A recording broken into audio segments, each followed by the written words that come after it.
Saya main belum lama, kurang lebih 2 menit. Saya di apa? Diliatin atau dia ada orang lihat dari celah itu, pintu itu. Itu rambutnya kayak blue segini, pendek segini lah. Mukanya agak oriental gitu, kayak Cina gitu lah. Pucet. Pakai baju blus. Mungkin baju orang kerja tahun 80-an kayaknya. Oke. Celananya hitam. Belum sampai nengok saya ke bawah, dia hilang. Maksudnya tarik kepala gitu. Iya. Oh, Dia mau berangkat ke masjid ceritanya. Dia lewat, pasti lewatin. oke. Pasti lewatin situ, Pak Haji. Ada yang manggil. Awalnya nengok cuek katanya. Ceritanya Pak Haji sama kakek saya waktu itu. Berapa hari kemudian tetap seperti rutinitas biasanya. Ini udah manggil nyolek kuping.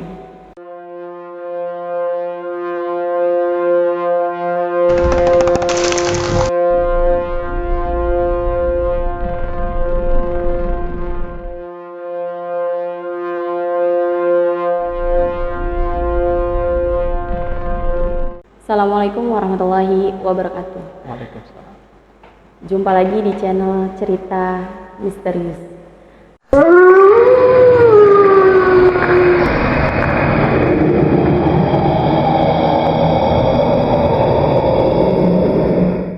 Kali ini kita lagi ada di session cerita malam Jumat. Perkenalkan, gue Fajar, di samping gue udah kedatangan narasumber kita yaitu Mas Feby. Halo, assalamualaikum Mas Feby. Waalaikumsalam, Mbak. Oke, jadi Mas Feby ini kebetulan udah ngirimin cerita horornya ke kita ya Mas ya. Iya. Lewat email kita, nanti emailnya kita tulis di bawah ini. Mas Feby ini sempet kirimin beberapa ceritanya ya Mas ya. Iya. Jadi ceritanya ini tentang sebuah rumah yang berhantu Iya, gitu ya. Oke, jadi awal mulanya Mas Feby bisa ngerasain rumah itu berhantu itu gimana Mas, ceritanya tahun berapa? Coba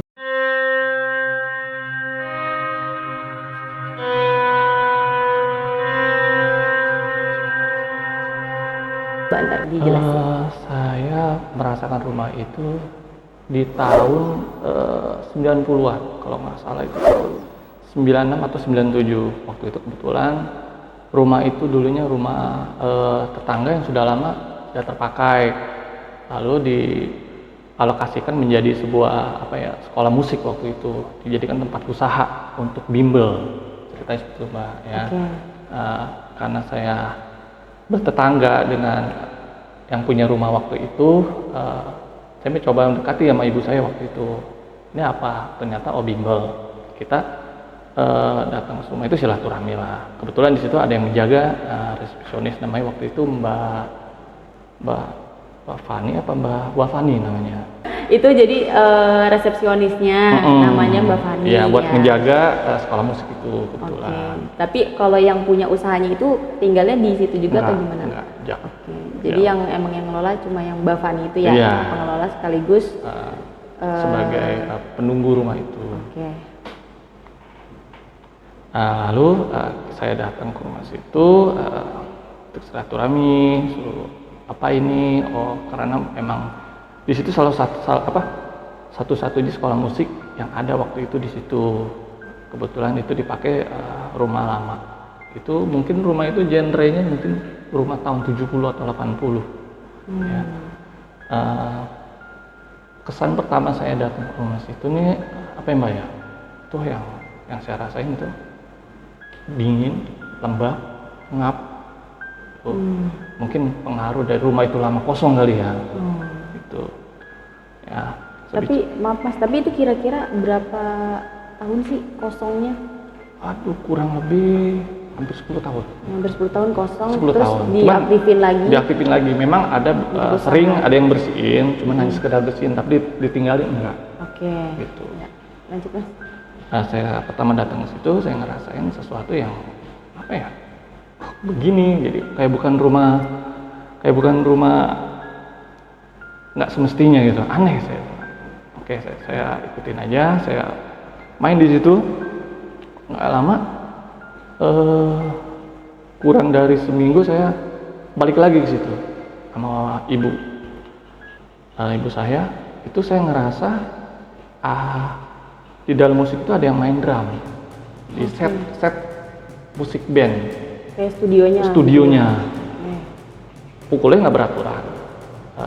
Ditanya sama ibu saya, Mbak Fani, itu ada yang les?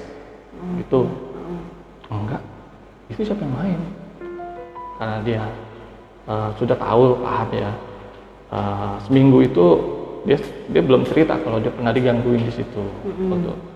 Akhirnya pas saya sama ibu saya bicara tentang hal itu, dia baru ngomong terus terang, sering diganggu, banyak hal-hal yang aneh di situ. Jadi pas saat Mas Feby sama ibunya main ke sana, itu ruangan studio itu bunyi sendiri ya. Betul. Jadi kayak banyak yang main betul. lah. Padahal sebenarnya nggak ada yang les di situ ya. Nggak ada, belum ada jam untuk les waktu itu. Nah, oh kayak gitu ya, iya dibilang kayak gitu. Oh ya udah, dia terbuka, Mbak Fani, ini rumah kosong berapa lama gitu. Wah kurang lebih 10 tahun, kenapa? Ya kan sama ibu saya. Oh enggak, soalnya banyak yang aneh. Saya sholat karena waktu itu sholat di ruang salah satu ruang kamar. Saya ngerasa ada yang narik sejadah saya lagi sholat, ada yang narik mukena saya, terus ada yang lari-lari di belakang saya, anak kecil gitu. Terus kadang-kadang suka ada perempuan nangis. Terus di kamar mandi kadang-kadang ada yang mandi, seakan-akan ada yang mandi gitu. Jadi gangguannya juga udah sampai ke fisik juga ya? Iya, fisik. Sampai narik mukena gitu. Sampai ngejatuhin barang kayak gelas segala macam itu. Itu lagi intensnya mereka. Karena mungkin dengan puluhan tahun kosong itu mungkin mereka agak sedikit ya mungkin risih kali ya. Nggak tahu rumah saya ditempatin orang tanpa permisi atau gimana. Ya. Oke, setelah saya curhat ya udah coba aja dulu jalanin kata ibu saya. Mungkin nanti lama-lama enggak kali. Oh itu Mbak Fani yang curhat ya ke ibunya Mas Feby. Yang baik. Ya. Setelah itu pulang ibu saya, besoknya saya sendiri yang main karena disuruh ibu. Hari selanjutnya nih Mas Feby main lagi sendiri. Sendiri. Temenin Mbak Fani daripada main jauh nggak jelas kamu kata bilang. Temenin dah, kasihan sendirian. Ya udah saya main di situ. Sambil main di situ saya juga belajar. Alhamdulillah saya di situ banyak mengenal musik juga kan. Misalnya di situ kan sekolah musik banyak ya segala macam, dari organ, piano, biola, saksofon, drum satu set semuanya buat band lah istilahnya waktu itu. Saya banyak belajar di situ, diajarin juga.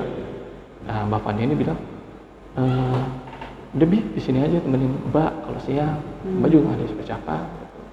Nanti kalau misalnya emang ada yang les, pulang aja nggak apa-apa. Gitu. Akhirnya saya main di situ. Pertama saya main itu waktu itu gitar. Memang waktu itu saya sekolah disuruh main alat musik waktu itu kan ya, les privat musik. Main gitar, saya ambil gitar di studio yang bunyi itu. Saya buka pintu, waktu itu saya masih takut, jujur saya masih takut. Saya main nggak berani main di dalam, tapi saya main di ruang tengah. Saya main di ruang tengah. Sendiri berarti itu ya? Nggak sama teman-teman juga ya? Enggak, saya sendiri. Saya berdua sama Mbak Fani. Mbak Fani kan di resepsionis waktu itu dia standby ya, takut ada telepon kan ya. Ada kunjungan, standby. Di situ saya main sendiri. Baru main kita berapa petik, nggak sengaja saya noleh ke kamar mandi. Kamar mandi kebetulan ada di sebelah kiri saya. Depan saya kamar 3, kamar mandi sebelah kiri. Itu apa yang dilihat Mas? Kamar mandi saya ngeliat itu kayak sekelebet warna putih, kayak kain gitu, kayak kain putih kayak dilempar gitu, kain putih kayak dilempar. Oh kain tapi cepet gitu ya? Cepet. Oh ya udah, saya bilang udah nggak apa-apa. Waktu itu saya bilang nggak apa-apa. Bilang udah nggak apa-apa lah, saya bilang dalam hati saya udah gitu. Terus nggak lama saya pas Di tangga mau clothing saya ngeliat rambut. Itu di hari yang sama kejadian Tadi itu. itu juga selesai dari ngeliat itu. Selesai dari ngeliat bayangan putih itu ya. Saya ngeliat bayangan putih itu, saya ngeliat itu rambut. Saya pikir itu semacam kayak apa ya, semacam kayak serabut akar anggrek, kan ada tuh akar anggrek yang hitam-hitam kayak gitu. Nah, saya pikir itu. Pas saya lihatin, saya penasaran kan. Saya lihatin naik pelan-pelan, kayak ditarik. Itu kira-kira rambutnya berapa meter tuh Mas? Hampir 1,5 meter. 1,5 meter ya? Itu Lebih. menjuntai itu dia ke bawah? Nggak menjuntai, nggak. Posisinya dia ini tangga. Ya tangga naik langsung belok. Nah, pas di sini ada dak, rambutnya itu terurai di situ. Seakan-akan dia duduk di situ. Tuh. Nah, setelah itu tambah shock lagi saya. Udah, saya ngapain lagi? Saya taruh gitar, saya langsung keluar. Mbak, saya pulang dulu. Langsung pulang gitu ya? Itu pulang. Nah, setelah itu tetap saya masih berapa hari kemudian saya main lagi karena memang tuntutan sama si ibu saya. Temenin Mbak, kasihan orang baru katanya. Oh yaudah, saya temenin. Soalnya waktu itu emang sepi kondisinya waktu itu. Kalau siang tuh nggak ada siapa-siapapun yang nemenin beliau. Jadi cuman tetangga paling dekat tuh saya di situ sama ibu saya. Nah, itu saya ketemu Mbak Fani lagi, masuk. Mbak Fani ternyata nggak ada resepsionis, tapi dia lagi main piano ceritanya. Main piano. Saya samperin, Mbak lagi main piano. Iya, mau main katanya, mau main. Udah sini aja, temenin Mbak. Duduk saya di sebelahnya. Ikutin ya. Oh Mbak bisa, saya bilang gitu. Terus telepon bunyi.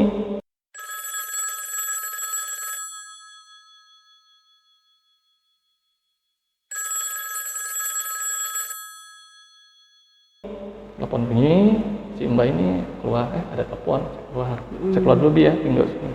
Ya. Coba kamu belajar dulu, ikutin aja not-notnya. Kamu udah paham kan? Kata dia. Oh ya udah, saya ikutin main. Ya, sembarang lah saya, namanya juga belajar. Pintu saya tutup segini aja. Masih ada celah lah masih ya? Masih ada celah. Saya main di situ. Saya main belum lama, kurang lebih 2 menit. Saya diliatin atau dia ada orang lihat dari celah itu, pintu itu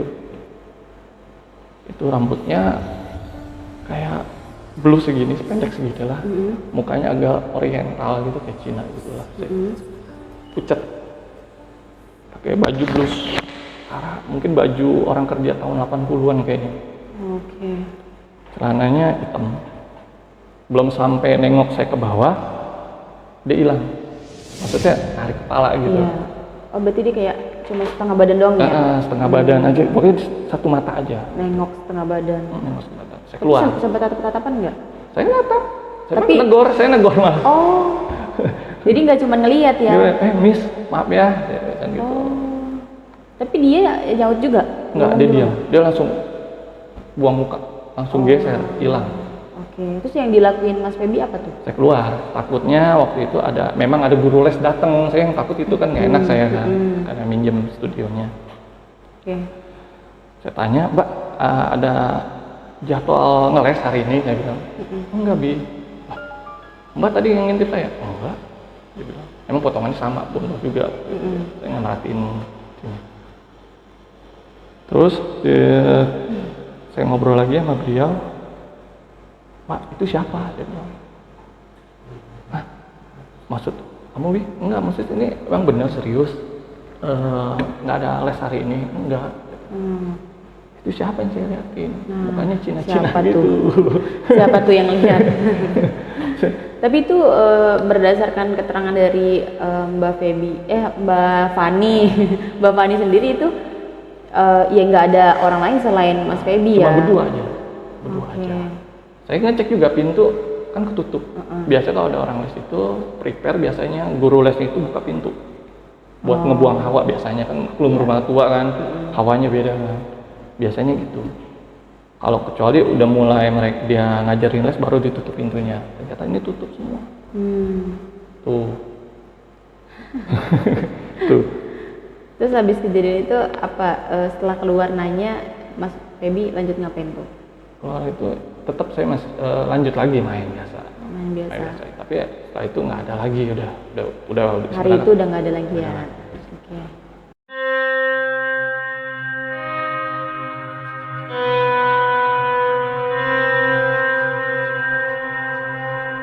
Hari berikutnya lagi mungkin saya random ya kalau ke rumah beliau, mungkin 2 hari sekali atau sehari sekali, yang random. Di situ cerita kan sih ada pohon mangga mbak depan pintu, depan pintunya, pagarnya, rimbun, buahnya lebat. Jadi kalau ada angin besar, buahnya jatuh. Oh ya, suka bunyi ya. Bunyi. Okay. Nah, kadang-kadang kenapa saya suka di situ? Karena saya sambil mungkutin mangga itu. Iya, saya mungkin mangga itu, nungguin buah jatuh. Nah, ceritanya jatuh ada mungkin angin kencang kali, ceduk jatuh ke talang air tuh ada 3 buah saya dengar ya. Itu secara bersamaan tuh. Duduk. Oke. Berisik banget tuh bunyinya. Si Mbak Fani, wah, Mbak Fani katanya, mangga jatuh. Naik ke atas di talang air loh. Naiknya lewat yang mana tangga tuh? itu. Tangga yang ada rambut si itu. kunti itu. Oh, berani tuh. Saya beraniin. Oke, jadi itu Mas Feby dimintain tolong sama Mbak Fani untuk ngambil mangga di talang air. Iya. Cuman harus naik ke lantai 2 ya lantai posisinya. 2 posisinya. Saya naik biasa. Di sini ada 1 kamar. Ini kamar ini memang khusus gudang, barang-barang yang nggak kepakai ditaruh di situ. Awal saya nggak, saya cuma lewatin fokus ambil buah mangga ya. Cuman ada berapa biji saya ambil. Saya turun lagi. Saya ngelihat sepintas, saya ngintip ngelihat rambut itu lagi. Posisinya sama, masih sama di situ? Enggak, di dalam kamar ini kan ada kaca, semacam kayak kaca itu kan. Jendela lah, jendela kecil gitu buat lubang angin lah. Saya ngintip, kayak perempuan rambut panjang. Ketemu lagi kunti itu lagi di situ kayaknya, itu kunti yang di situ katanya. Baju putih, rambutnya panjang, kayak kusam gitu, kumal gimana sih, jembet lah kalau orang Betawi bilang jembet, jembet, kayak nggak pernah disisir lah ya. Sisir lah pokoknya. Saya nengok, begitu lagi, ngilang gitu kayak orang ditarik rambut Tapi kainnya. rambut doang atau Sama baju ya? Oh, sama putih. Saya pikir awalnya itu kayak kain topo atau penutup barang. Gitu, ternyata itu kok gerak? Gerak kayak ditarik gitu. Turun saya buru-buru. Pas turun tangga ini ternyata kan di sini ada toiletnya kan, ada toiletnya. Itu ada yang getok gayung. Kenceng tuh? Kenceng, tambah kencengnya saya lagi lari. Itu ibarat kata saya, wah ketemu double kill nih. Di ulti. Udah jadi saya bilang, Mbak, aduh, kenapa Bi? Kena saya 2 kali di belakang katanya. Sabar katanya. Gitu. Jadi ibarat kata saya di situ jadi makin terbiasa dengan hal yang kayak gitu. Mungkin kalau jadi kayak berteman ya. Kayak seakan di ospek saya di situ. Ditatar. Jadi ibaratnya ada temuan-temuan kayak gitu. Jadi istilahnya saya udah bukan ya takabur ya Mbak ya. Mungkin udah takut tuh pasti ada ya. Takut tuh pasti ada. Tapi mungkin udah biasa. Oke, ini yang di dalam rumah. Belum lagi yang di luar rumah.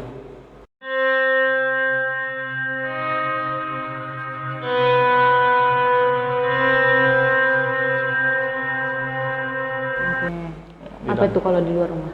Di luar rumah ini dia lebih intensnya itu ngejahilin orang, manggil orang. Sampai manggil ya? Sampai manggil. Ada dulu cerita tukang sate Padang, pakai gerobak. Itu mau maghrib dia lewat situ, dipanggil, Bang. Terus? Tukang sate dia berhenti depan rumah itu. Kebetulan ada tangganya itu, kalau dibilang ART dari tetangganya rumah itu keluar buang sampah. Nah si tukang sate ini bilang, Mbak, kamu manggil saya ya? Enggak katanya. Masa sih? Iya. Oh mungkin rumah ini, dia sambil nunjuk rumah ini. Nah, dia tahu, pembantu ini tahu. Bang, katanya, udah rumah ini Mbak Fani yang jaga. Itu cuman dia datang itu jam 8 pagi sampai jam 5 sore aja. Padahal itu udah maghrib ya, Udah mau lewat, maghrib. harusnya udah nggak ada Nggak orang. ada. Itu mau maghrib pokoknya jam 6 kurang seperempat. Pokoknya mau memasuki maghrib. Tukang sate. Oh, ya udah. Mungkin dia ngeri kan ngeliat dari fisik rumahnya aja udah beda kan. Pulang ke rumah, ketemu kakek saya ngobrol. Si tukang sate itu? Ngobrol, mau maghrib. Kenapa? Kata Babe kan orang Betawi kan. Kenapa lu? Situ deh, di situ ada yang manggil. Emang tuh kalau jam 5 udah nggak ada orangnya, bilang gitu. Udah nggak ada, kata dia. Udah pulang orangnya lah. Gitu. Siapa dong? Nggak sampai situ lagi. Tapi wujudnya mah nggak ada ya? Wujudnya nggak ada. Itu hanya suara. Suara. Dan juga waktu itu terakhir kakek dari teman saya, kebetulan dia imam masjid juga waktu itu, bahkan yang punya masjid waktu itu. Rumahnya di situ juga, di daerah situ juga. Rumahnya dari situ juga. Dia mau berangkat ke masjid ceritanya. Dia pasti lewatin. Pasti lewatin situ. Pak Haji, ada yang manggil. Awalnya nengok cuek katanya. Cerita nih Pak Haji sama kakek saya waktu itu. Berapa hari kemudian tetap seperti rutinitas biasanya. Ini udah manggil nyolek kuping. Oh, main fisik. Udah main fisik. Waduh, ngadu lagi. Tapi pas nyolek itu posisi Pak Hajinya nggak ngelihat bentuknya? Nggak. Cuman manggil, Pak Haji. Suara doang. Tapi nyolek kuping. Oh. Terasa ada yang iniin. Oke, lanjut Mas. Udah, mungkin karena lengah juga Pak Haji kali. Nggak baca kali maghrib ya. Jadi istilahnya, udah situ curhat lagi. Waduh, katanya manggil kakek saya, kenapa? Itu rumah makin jadi aja katanya. Kenapa? Colek kuping gua katanya. Mau berangkat katanya. Padahal Pak Haji tuh ya, tapi Pak Haji juga takut ya. Awalnya takut dia. Cuman dia kaget aja gitu. Takut sih enggak sih, kayaknya nggak mungkin lah. Cuman aneh aja.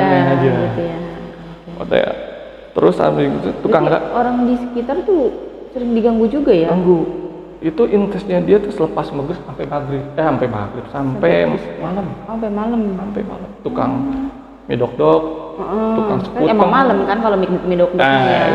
Itu juga malam. Pokoknya itu jualan malam semua. Rata-rata mereka dipanggil. Ada yang manggil. Tapi manggilnya abang aja gitu, bang gitu. Udah. Aja. Itu awal-awalnya mereka takut. Tapi dibilang udah cuek aja. Lama-lama mereka terbiasa sih. Dipanggil sekali, 2 kali, 3 kali mereka udah cuek. Ya cuman kalau setiap ada yang manggil setan itu orang kan bingung. Wah setan harusnya bisa beli jadi nggak beli.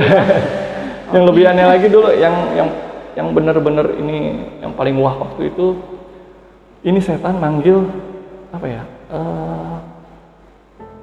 Taksi, nelpon taksi. Oh, bisa itu dia ngerti? Iya, taksinya kalau nggak salah taksinya Sil, boleh nyebut nggak ya? Boleh lah ya. Taksi yang paling premium di waktu dulu. Boleh saya disebut gak nih? Gak apa-apa lah. Silver. Oke. Nah, itu yang paling premium. Dia nelfon. Order. Okay. Ceritanya datang habis maghrib, mau masuk isya. Pokoknya habis maghrib aja pokoknya. Taksi ini datang sesuai alamat depan rumah ini. Sesuai maps-nya lah ya, titiknya ya. Tahun 90 kan nggak ada maps. Oh. Jadi mereka sistem pakai alamat nomor rumah kali ya. Alamat nomor rumah, HT waktu itu kan ada di taksi suka ada kan HT yang kecil dapat komunikasi mereka. Selain seperti itu. Kasian juga sih taksi itu nungguin sejam di situ. Sampai isya lewat. Dia nggak nanya tuh. Ketemu lagi pembantunya lagi keluar mau ke warung ceritanya. Yang itu pembantu itu depan rumah. Depan rumah yang horor itu. Pak mau ngapain gitu? Saya nunggu penghuni rumah ini mesen taksi katanya. Pesen dibilang gitu. Rumah ini kosong katanya dari jam 5 udah nggak ada siapa-siapa. Supir taksi nggak percaya, dia kontak lagi ke pusat. Bener kan nih alamatnya? Nomor teleponnya kan sekolah bimbel itu ada nomor telepon tertera ya, ada bannernya. Bannernya betul, ada bannernya. Jelas kok alamatnya, nomornya. Nomornya bener ya, nelpon. Bener. Tapi nomor itu nomor rumah, maksudnya bukan nomor HP, nomor telepon rumah. Posisinya di situ, maksudnya nggak mungkin Mbak Fani yang nelpon kan dari luar. Kan disebut di HP si driver ini disebut nomor teleponnya itu 021 sekian sesuai. Tidak didikte sama pusat taksi ini. Dia sambil ngeliat ke banner juga benar. Ternyata benar gitu istilahnya. Itu sih yang paling heboh itu. Jahil sih. Jahil dan kasihan orang yang terima order. Kadang-kadang kasihan juga yang ibarat tukang dagang yang kayak gitu, kasihan.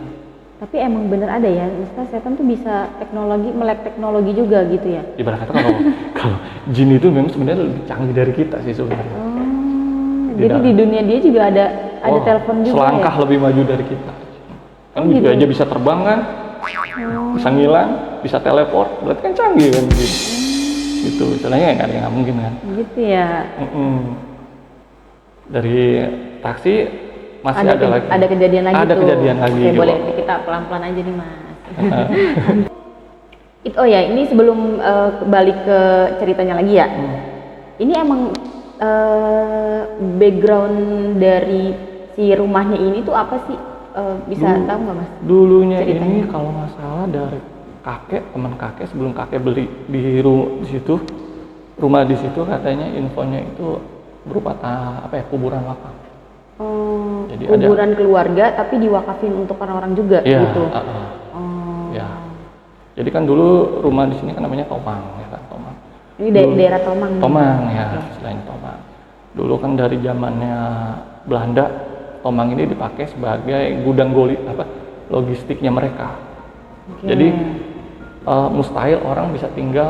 hampir mustahil orang tinggal di daerah Tomang karena bentuknya rawa.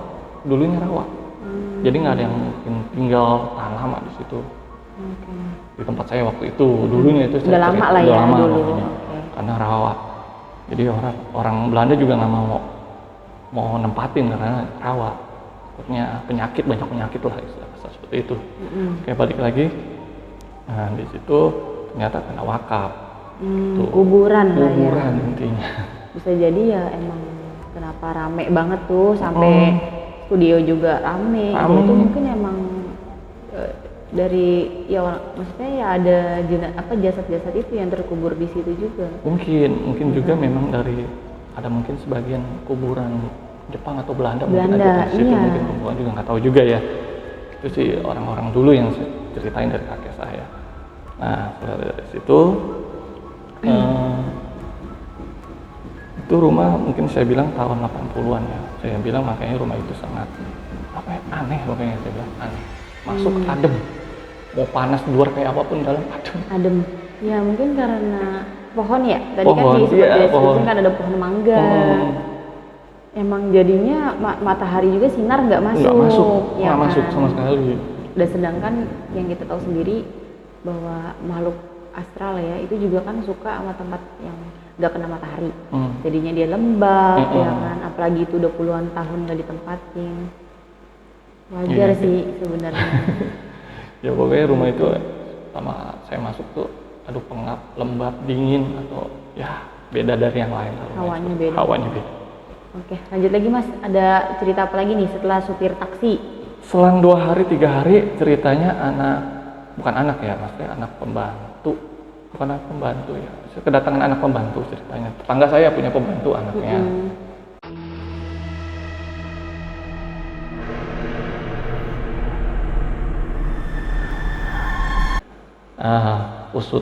Punya usut mobil itu memang nggak pernah dipakai. Udah bertahun-tahun, mungkin lebih dari 5 tahun gitu mobil di situ nggak pernah dipakai. Nah saya ngelongok kan, saya ngeliat takutnya ini mobil kan koslet, takutnya gimana kan, takutnya kan namanya kita nggak pernah tahu mobil koslet, takut timbulnya kebakaran kan istilahnya. Namanya sekarang saya longok, pas baru ngeliat ngintip, saya diklakson. Tin gitu langsung. Tin. Teman saya juga ngeliat, apaan tuh? Bayangan tinggi 3 meter. Tinggi 3 meter, berdiri di samping garasi itu. Berdiri di luar garasi. Saya karena berdiri lah istilahnya kayak gitu. Dia nengok tuh kayak ada mata merah gitu. Pas dia nengok ke atas tuh kayak ada yang ngeliatin, matanya merah. Tapi dia ngeliat berbulu.